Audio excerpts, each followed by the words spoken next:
round of applause. Okay. Roll cabin maps. Those are due today, so on your way out, turn in the book you have it already. Don't worry about getting them already at 6. We don't want to interrupt. And you're on. All right, cool. Well, all right. So I thought I'd first start off. I know I introduced myself when I first came in, but it was just a little like, "Hi, my name is Greg," and then like I never really got to say anything more. So I thought I'd introduce myself. I'm being in your class for the rest of the year. So yeah, get to know a little bit about me. You know? So my name is Greg Roll. You can call me Mr. B, Mr. Roll, Mr. Greg, Mr. G. I don't care. Whatever you want to do. Some of my favorite music includes Kid Cudi, Mac Miller, Rex Orange County, and Tyler the Creator. Movies, Lord of the Rings, Star Wars. I love the Marvel movies. I've been a comic book fan my entire life. And I love all Leonardo DiCaprio films. Me too. Just all of them. There's not one that I don't love. I love all of them. TV shows, I like Game of Thrones, The Office, South Park, and It's Always Sunny in Philadelphia. Some of the funniest shows out there. So I'm a 5th-year senior at MSU, and college has been kind of crazy for me. I've actually changed my major 3 times since I'm in college. I started off in journalism when I came in as a freshman. I didn't really know what I was doing right out of high school, I'm not going to lie. I was like, yeah, I'm going to be a journalist. Yeah, I know. And then I went to chemical engineering, which was a pretty hard switch up, and then I really didn't like that, so I came to history education. And I could not be happier because I absolutely love history. I wake up in the morning, think about history. Before I go to bed, think about history. I'm obsessed with it. Absolutely obsessed with it. And this is actually going to be my first time ever teaching a history lesson to an actual class, so I'm like really, really excited. But if you, at the top, just so I can get to know you guys a little bit better, if you want to give me like a music TV show or like a movie recommendation, like I promise you guys, I'll actually listen and like watch all of them. Like, I'm really, really curious to see like what you guys should be. Cash or games? What? And I like all. I'll listen, watch like anything. Like recommend me like your favorite stuff. I'll try it. Trees.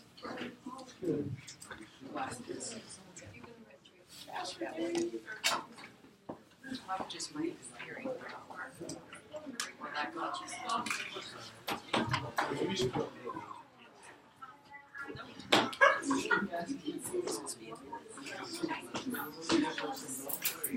know some song today, but the record. Alright, cool. Everybody got their recommendations? Everybody got their, alright, cool. Alright, so without further ado, let's start talking about the mystery. And I'm only going to do a mini lecture. It's going to be really short, and then we're going to play a game. Alright. So, we're going to be talking about World War I and the causes and start of World War I and all these kind of things. But the first thing I need you guys to do is I need you guys to separate into 6 teams of 3 to 4 people. And we're going to assign you guys a country. And I'm not going to tell you anything about that. But get in your teams right now, really, really fast. 3 to 4 people. There needs to be 6 teams total.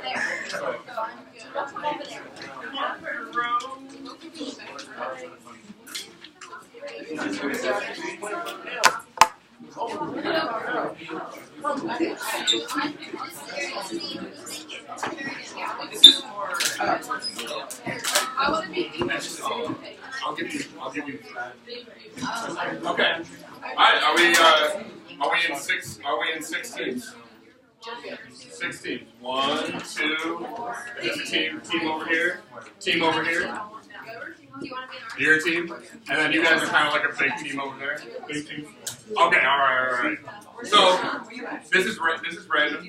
All right. So you guys are going to be assigned one of the 6 major powers that fought in World War I. We have England. We have Russia. We have France. We have Austria-Hungary. We have America, and we have Germany. And you guys get first choice. England. I have an accent. Team England. Alright, you guys get next choice. Germany. Team Germany. You guys get next choice. France? Right there. You guys get next choice. Team America. No, I have Russia and Austria Russia. And you guys are Austria and Hungary. Their flag fell apart. Nice. All right.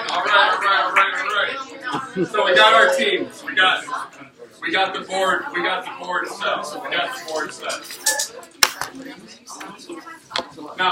Now, before we actually play the game, where you guys will basically be pitted against each other, we will first go through like some historical context and like I'll take you through like why World War I started, what's going on, like all these things. If you guys see, I have guided notes here.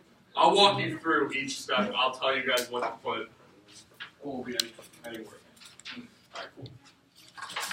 Should be a review of your vote. Okay. All right.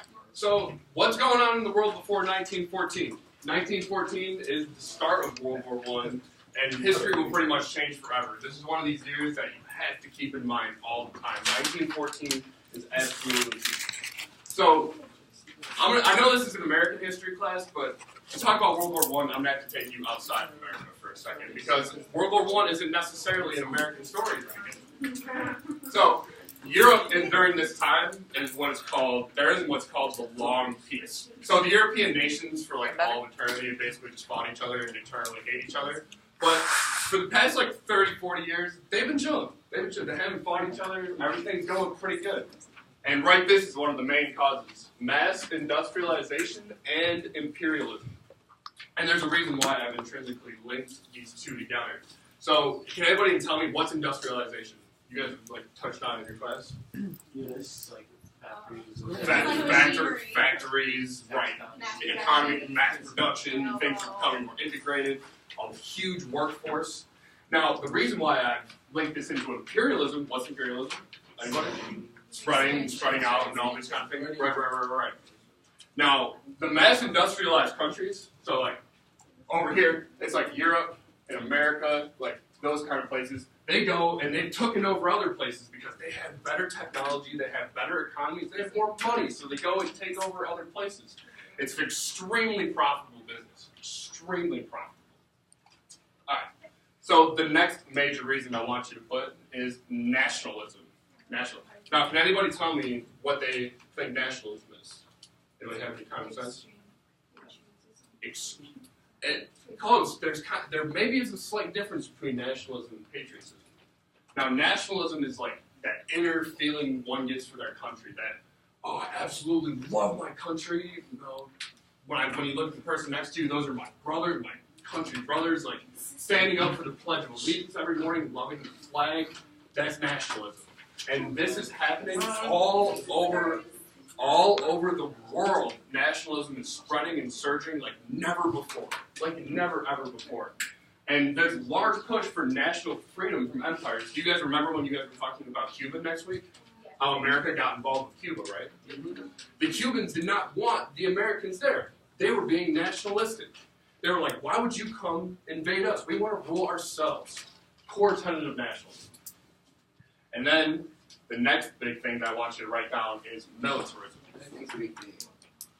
So we have mass industrial economies, empires everywhere, a surge of nationalism, and then all of a sudden, all of the European nations start getting massive armies. Armies that the world has never seen before, truly on a scale unprecedented in human history.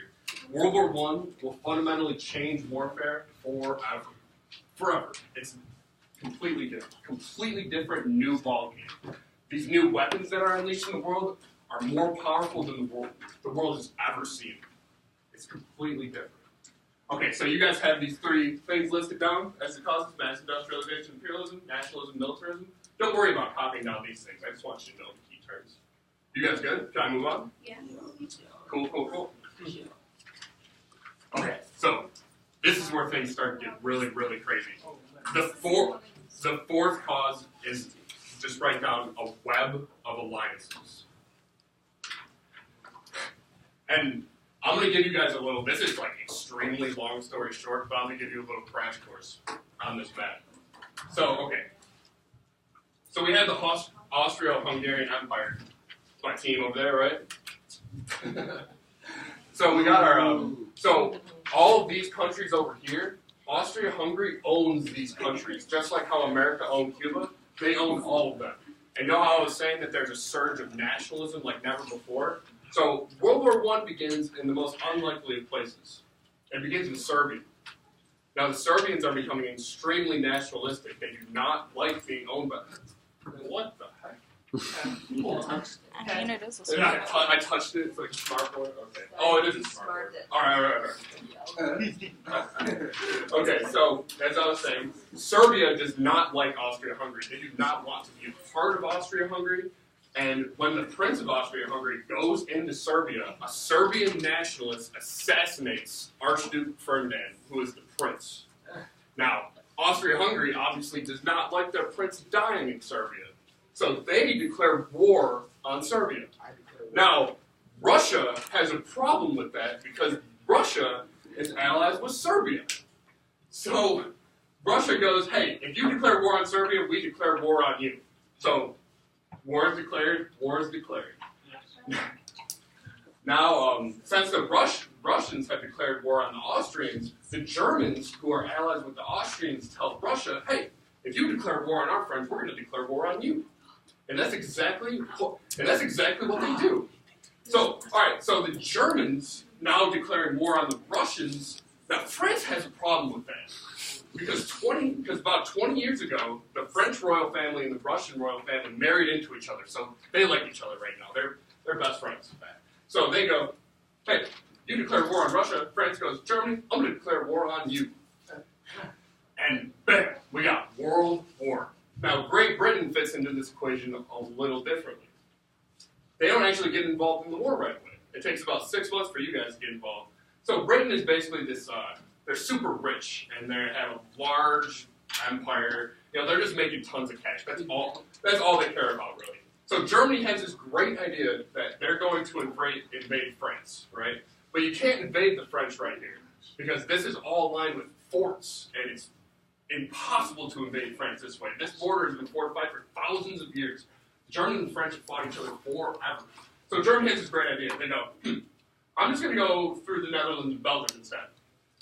Britain has a problem with that because Britain is friends with Belgium. So, and they go, Germany, if you invade Belgium, we are going to declare war on you. And the German goes, I don't really care. And they invade Belgium anyway. And Britain's like, all right, we're going to war with you. So, that is, long story short, why World War I happened.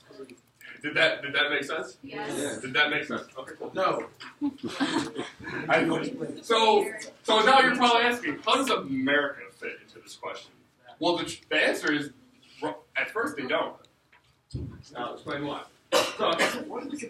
So America's early role. I'm pretty sure I have a question here. What was America's early role? So America, at first, we have the position that we're neutral. Like, we don't care who wins. Like, we're just out here, we're making money. Like, it doesn't matter. So, but the thing about them being neutral is that they're selling weapons to the Allied powers. A lot of weapons. A lot of weapons. They're selling mass quantities of things to Britain, France, and Russia. They are getting really, really rich. In fact, America gets so rich during this time selling weapons that we're still rich to this day. America is the #1 power in the world. This is why. Because everybody else went to war and we were selling weapons. Exactly why. And we don't actually get directly involved in actual warfare for several years into the war. Several years into the war. I won't get into exactly why America triggered off, because it's a long story, and I'm sure Mrs. Slice will deal with that in another class.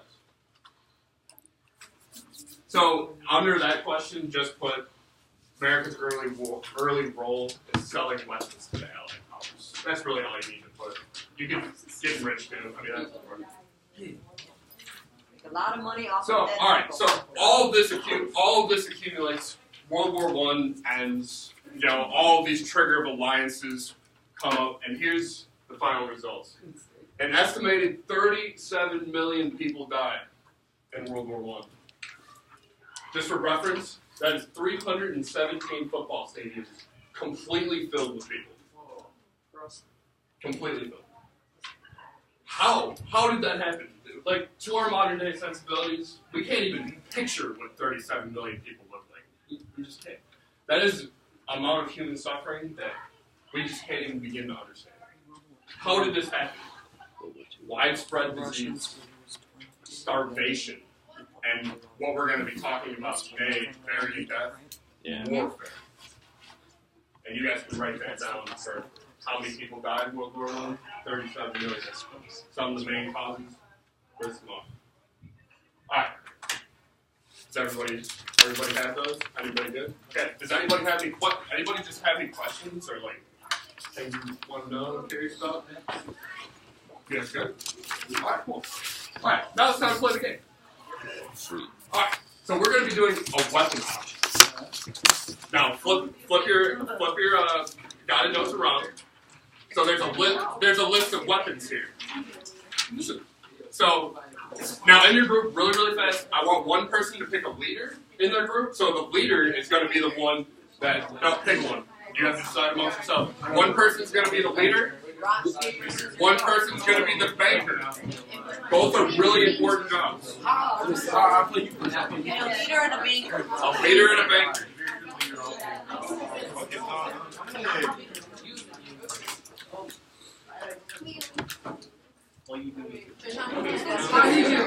How you get a box? That's what you know. Brianna, let Trishawn get in there for you guys. That's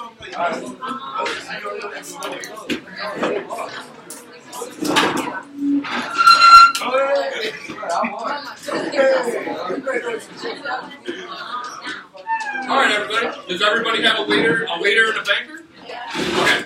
Okay. Let me explain those roles to you really fast. Okay. So how this game is going to work? Everybody, listen. Everybody got my. This is really important. This is the rules of the game. All right. So the leader, I'm going to show the weapon on the screen, and when I ask for a bid, the leader is the one who raises up the flag to make their bid for the weapon. Now, the banker has the most important job on the team. Every team starts off with $10,000. And if the banker could write, if the banker wants to pull out a sheet of paper, actually, because like you're gonna have to do a little bit of math. You can use your phones for calculators, but the banker, you're gonna keep track of the plans. Everybody's gonna start with 10,000, and then you have to decrease how much your team spends and like what you have. Keep track of what you have, those kind of things. Hey, 5,000. Does everybody got it? Does that make sense to everybody? You guys got it? You guys good? You good? You guys good? You guys good over here?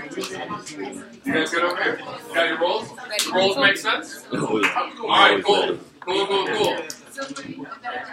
Okay, so yes, talk very briefly. What weapon do you think you want to buy? Just off the bat. Think about the weapons. Think about how much you spend on them.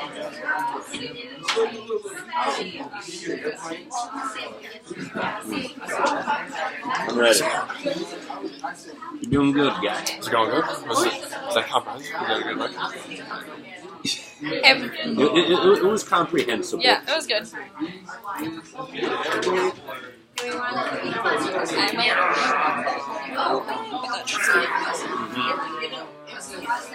Yeah, I'm not going to be able to have an intro. Alright, the final thoughts. I should have Final done thoughts. one, I don't know. Auction's about to begin.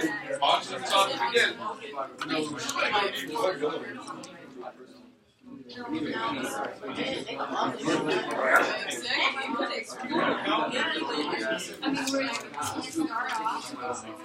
Alright, guys. Alright. Round one. You guys are good? Alright, cool. Alright, here's how this is going to work, alright? There's going to be a $50 minimum on every single weapon. So I'll start every single bid at $50 and I'll slowly raise until we get a final bid. Is that cool? Alright, cool. Alright, so the first weapon up for auction. We have airplanes. Alright. Whoa. So, Ready? can I get a bid for $50? $50 for an airplane. $50 for an airplane. Oh, we got $50 for an airplane. Oh, okay, we gotta get $100 for an airplane. $100 for an airplane. Okay, $150 for an airplane. $150 for an airplane. $200 for an airplane. $200 for an airplane. $250 for an airplane. $300. $400 for an airplane. $500 for an airplane. $600 for an airplane. More money. $700 for an airplane. $800 for an airplane. $800 for an airplane. $900 for an airplane. No, final. Germany. No, you're in. You're in. No, $1,000 for an airplane. It was not. $1,100 for an airplane. So bidding. Airplanes for $1,100 to Britain. Yeah. All right, so you guys have $10,000. You can buy as many airplanes as you want. How many airplanes? You just want one airplane? All right. He's keeping track of this in the back. Michael, that's one airplane for $1,100. All right.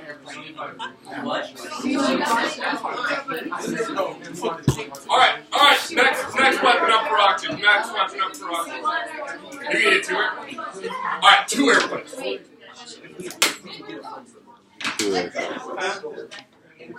All right, next weapon. We have artillery. Big guns. Giant cannon. All right, I haven't started the sentence yet. Can I get artillery? Artillery for 100. Artillery for 100. Artillery for 200. Artillery for 200. Artillery for 300. Artillery for 400. Artillery for 5. Artillery for 6. Artillery for 7. Artillery for 8. Artillery for 9. You want? All right, 2, 3, 1,000. 1,100 for artillery. 1,100? Who's in? Who's in for 1,100? 1,200. You want it? 1,300. 1,400. 15. You're not right now. Are you guys in at 1,400? No, you're off. Artillery for 1,400. How many do you guys want?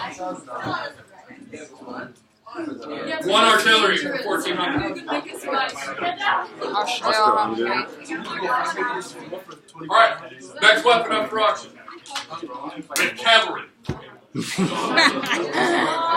Pretty horses. Can I get cavalry for 100? Cavalry for 100.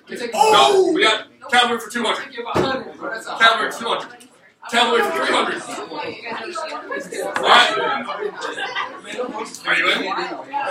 Are you in too? Cavalry for 300. Cavalry for 400. 350. Another 350. Well, you got a match 350.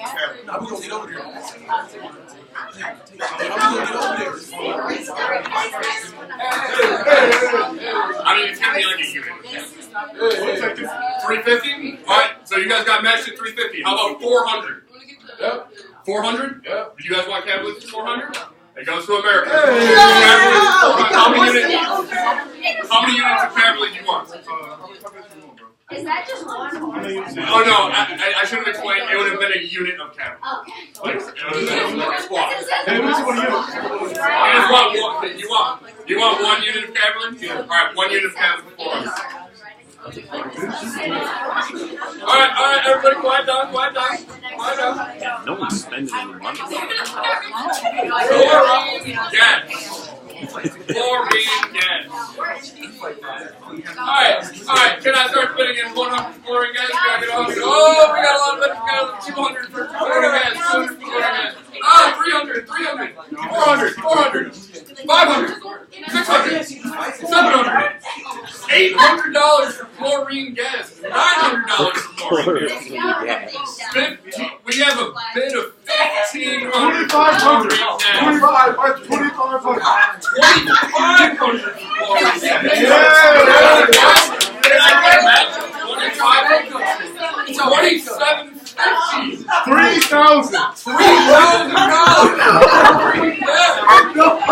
I like these guys. I like these guys. What? 3,100 for Gloria. 3,005. No, 35? No, 3,005. Oh, 3,000. Okay. 3,005. So you said 3,100, right? Yeah. No, they got you. It was 3,100. Yeah, 3,105. Okay, they raised you by 5. 3,105. Keep on Okay, 3,150. Can you roll your math? 3,200. What? 3,200. 3,200. 3,300. 3,400. I'm sorry, you've been on the thing. 3,400. 3,400. No, you gotta raise it by hundreds this way. 35. 3,500. 300. No. 3,600. They raised by 100. Let's give up. 3,800. 4,000. These guys. They ain't giving up. Hey, no, You only have I'm so amused.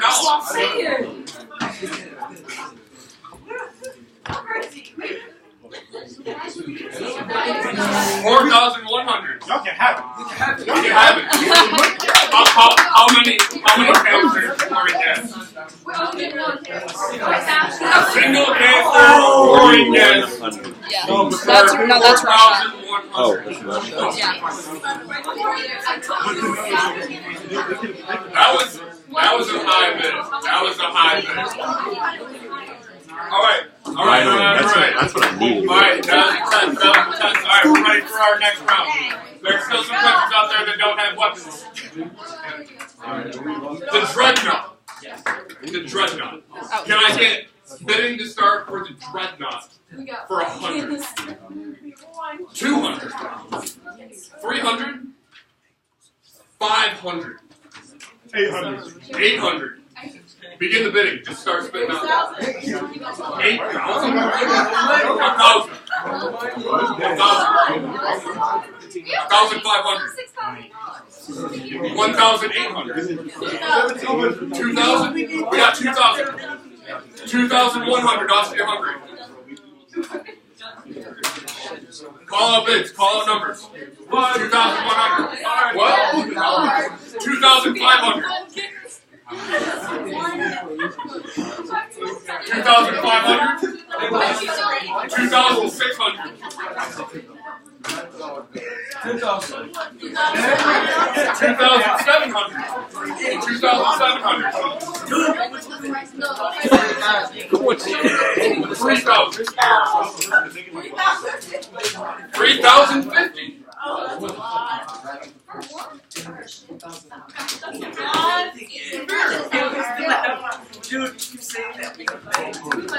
Going once. Going twice. Going 3 times. Sold. Three. What was it? 3,050. How many dreadnoughts do you want? Just one. One dreadnought for 3,000. What country are they? What country? They are. You guys are France. Okay. 3,050. All right. Next weapon. Some countries still do not have weapons. Not looking very good at the start of the war. Germany's got to get on the board. A flamethrower. Can I begin bidding for flamethrowers at, let's say, 200? Oh, 200. All right. okay. Can I get for 500? $600. All right. Chlorine was the expensive one. Yes. 650. Calgary was in the U.S. 750. And then Artillery.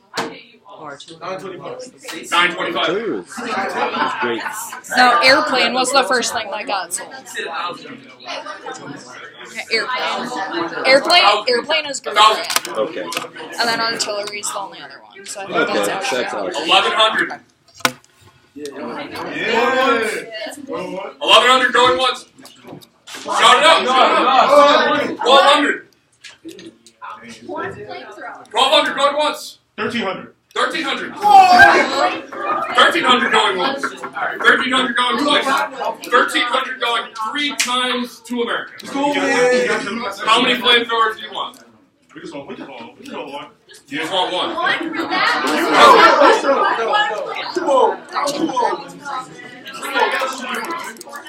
Yeah, I'm good. Yeah. You want 2? 2 flamethrowers. 2 flamethrowers? Okay. Alright, so countries are getting Still got 7,000 left. Alright, Flamethrowers and cavalry. Like, Love it. we got That's a an army. machine gun. A machine gun. Can I get initial bids for machine gun? 500. 750. 3,000. 3,000. wow. Germany with the $3,000. 350? No, hold on. It has to be by increments of 50 or 100. That's it. You can do 3,050 or 3,100. 3,100. 3,200. 3,300. 3,300. 3,500. 3,700. Hey! 4,000. 4,000 more. Do you have enough money? 4,100. That's gonna leave you with like $700. We only want to. 4,100 going once. 4,100. 42. 4,200. Going once. Going twice. Going 3 times. Sold the machine gun.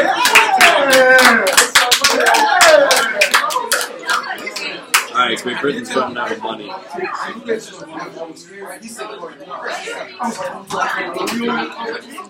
don't think they have enough money to proceed.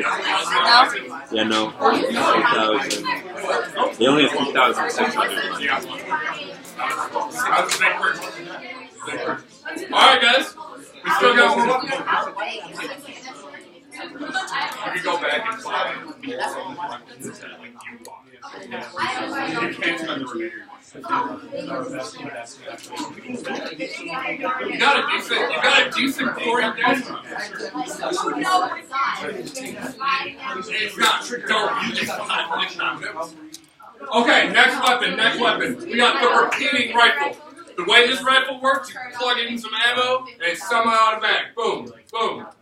Oh, like not automatic. Little different than a machine gun. Okay, it's not based off of things that like you're buying them, and all these weapons are going to have a point value at the end, and we're going to calculate the point value at the end. It's based off of their effectiveness in the war.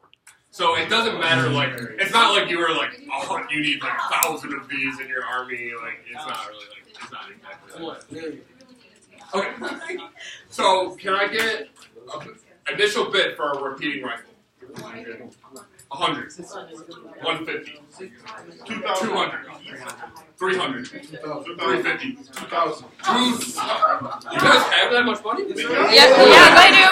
Are they good? They're good. America commits no fraud with 2,000. I mean, cavalry was only 400. 2,000 going once. 2,000 going twice. 2,000 going 3 times to America. America, how many repeating rifles do you want? All of them.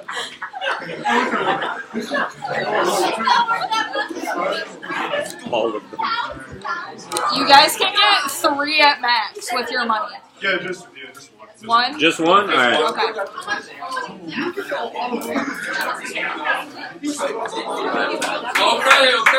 Okay. Next weapon, guys. Next weapon. A submarine. Let me get Like, Germany is not on the board yet. They have to get the submarine. They invented this. Oh my god, have they really not bought 200. anything? 200 going once. 300. 350. Germany, you gotta be more aggressive. 600. 600 in Britain. 650. 2,000. 2,000 in Germany. 2,000 going once, going twice, going 3 times sold to Germany. 2,000. Of course, Germany got it. 2 submarines, Germany. At least they got what they invented. There you go. Take 1,000 for 2,000. 2,000. 3,000 for 4,000. 5,000. 5,000. You don't have it. No. They're good. No, They you're have good. You can get 1 at 5. 6,000. 5,500. 6,000. All right, you guys are out of money.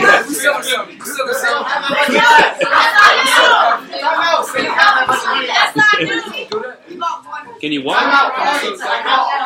You can't sell stuff. You already bought it. Okay, I'm sorry, I lost track of the pace. We had 6,050 right over here. 6,900. 6,900. 7,000 going once for a tick. 7,000 going twice. 7,000 going 3 times. Tick sold Austria-Hungary. 7,000. All right, they're almost out of money. That's the last one. So. All right, dang.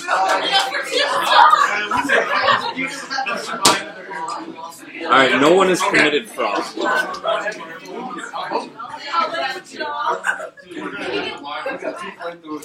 Okay, so we're done. The world, it's all set. Any of your remaining money, you can buy extra weapons that you already possess. You would like to buy that? Right. I'll go group by group first. Okay. Would you guys like to buy any more weapons that you have? Can I get another artillery for Austria-Hungary? Yeah, they got like no money left after that. One more chlorine gas. Another chlorine gas for Russian. True gas? You guys want to buy any more weapons with your remaining? 2 more repeating rifles. Can I get 2 more repeating rifles for America? Yeah. You guys. Do they have that much money? Yeah. Oh. I got 5K left. Oh, okay. America got a lot of these cheap. I mean, you got cavalry. Cavalry's pretty relevant, but they got these No, flames. just one of the one that you have. Alright, so you can buy 2. 2 more dreadnoughts from France, right? Okay. Okay. 3 dreadnoughts. Geez, France has the fleet. Submarines. Except I think, I got 3 more submarines for Germany. of course. 3 more airplanes. And Michael, 3 more airplanes for Britain. So, you said 2 more submarines? 3 more. Okay. And then 3 more airplanes? Okay.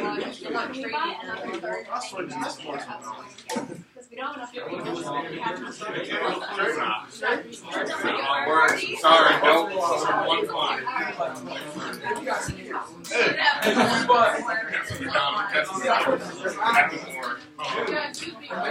Okay, question. Can we buy 2 more units of cavalry? 2 more units of cavalry? They have enough. Is that enough? Alright. Yeah, give them 2 more units of cavalry. I think cavalry is Alright, 0. alright. I think it's The 1. board is I think we set. trolled them and The made it 1. nations have their weapons. Now who wins? Why is my weapon? Alright, so who bought airplanes? Raise your hand. So airplanes will get you 100 points. And so calculate how many airplanes you bought, times that by 100. And airplanes, and I want you guys to please just like shorthand write these in this column over here that I have left blank over here. So I would just want, so say, you can just like paraphrase, you don't need to write the whole thing, just say used at the beginning of the war. And then just say aerial warfare did not happen to the end. Yes, airplanes were initially good for spying and gathering kind of information, but they were a little lacking in technology at first. So they weren't exactly like manned with guns or anything like that until the very end. I consider it was a mediocre weapon as far as the weapons go. Alright, are you confident in 4,000? I'll do that, yeah. Thank you. 400. Remember, planes back then are not bombing people. Not until that. Not until that. Yeah, and the bombs were Alright. bad too. Next weapon. Who bought artillery? You guys got artillery? Good choice. Artillery was extremely effective in World War One. Artillery allowed you could be like 90 miles away from your target and hit it dead on square. Artillery was not to be messed with. One of the most effective weapons of World War One. Worth 400 points. That's almost 800 points right there. That's scary. That's scary. That is almost your. Alright. We good? We good? If I'm going too fast, just let me know. And you don't have to write the full thing, just paraphrase it, Robert. Alright, cavalry. Oh. Sorry, America. 0 points. Cavalry was the first war in human history where cavalry was completely useless. World War I was fought in the trenches. It was soldiers in dirt mounds basically shooting at each other from far distances. If you rode a horse through no man's land, you're dead instantly. Cavalry completely useless. 0 points. Why did you get this?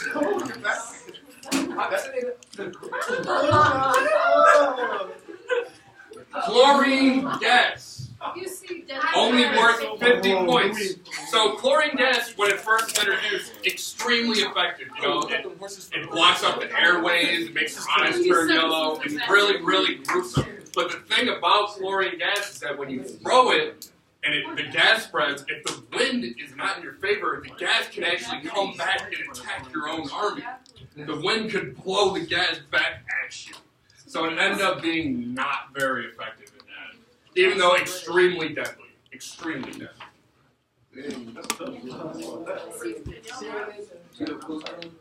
Did you guys got your points? A dreadnought. Who got dreadnoughts? France?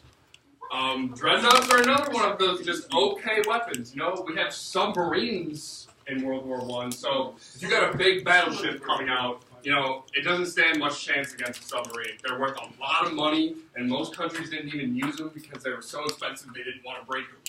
So they kept them in because the submarines would always sink them. But they were useful, you know, they carried supplies and doing that kind of thing. So 100 points for a dreadnought. Everybody good? Yeah. We got dreadnoughts?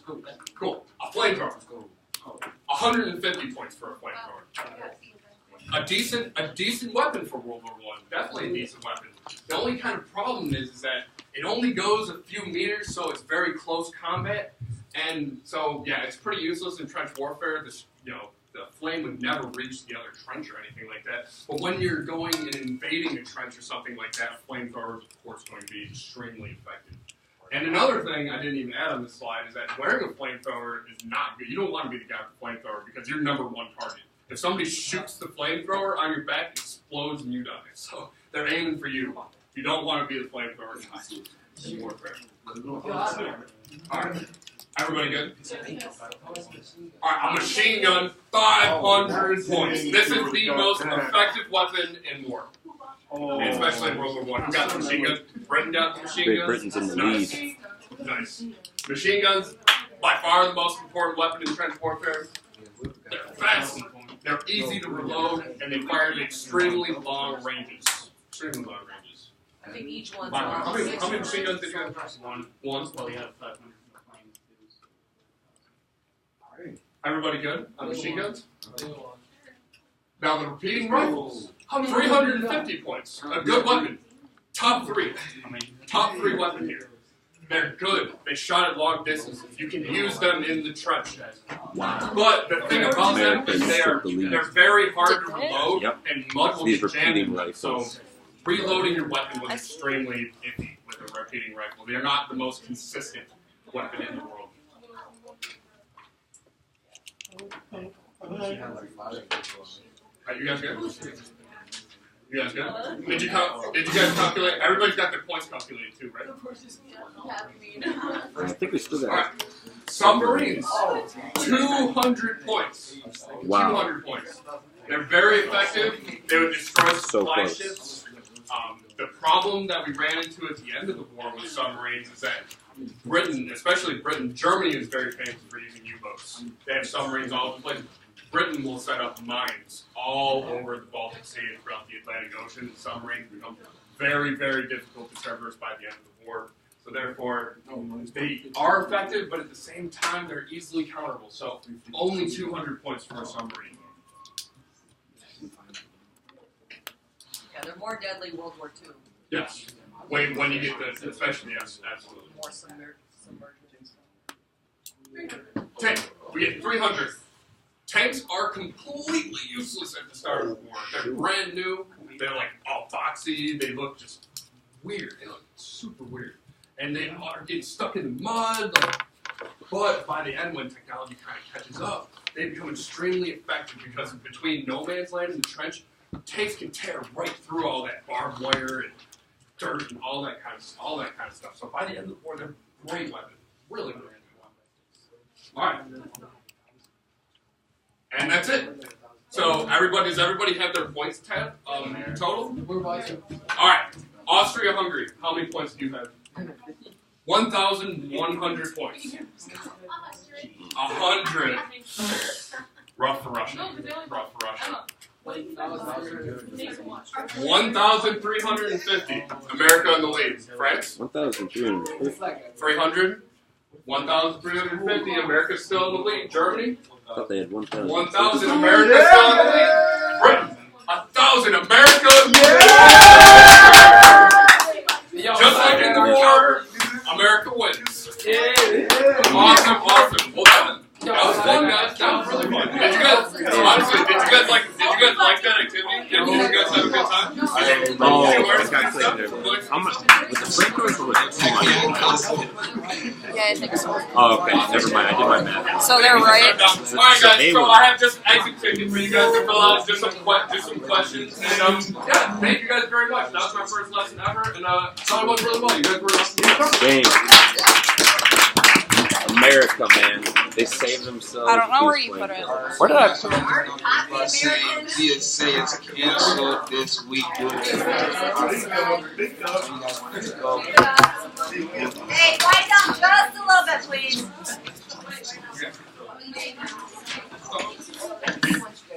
7th and 8th grade boys basketball. Be at the gym, dressed and ready at 3:20 for practice. The only thing you're turning in is the exit ticket, I believe. I will get them in. The Michigan State University NSF STEM Fee Academy will be back at Eastern Tuesday, December 4th, which is tomorrow, after school in room 240 from 2:50 to 4:30 p.m. On Tuesday, students will learn about miracle fruit. Come learn how our taste can be affected by what we eat and why this is important in food science. This session will have fun, hands-on learning about careers in food science that make a difference and information about scholarship that could be up to 25,000 over 4 years. That's a lot, man. We look forward to seeing you from 2:50 to 4:30 in room 240 tomorrow. Refreshments will be served. Come have fun with us. The Brothers Grimm Spectacular-thon is the date are Friday, December 7th, 7 p.m.